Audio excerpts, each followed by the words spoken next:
अस्सलाम वालेकुम। आजकल तहरीक इंसाफ के 4-5 बंदे अगर इकट्ठे हो जाएं तो फ़ौरन पुलिस उनको गिरफ्तार करने पहुंच जाती है।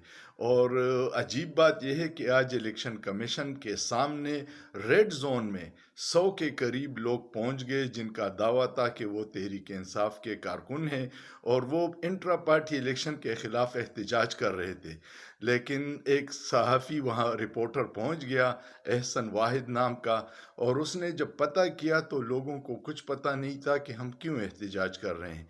और बाद में एक शख्स ने कहा कि हमें तो डॉक्टर तारिक फजल चौधरी ने भिजवाया है, जो मुस्लिम लीग नून के रहनुमा है।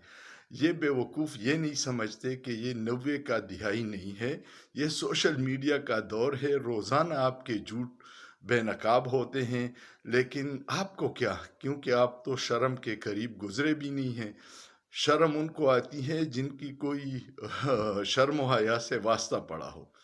लेकिन सोचिए, सोचना जुर्म नहीं है।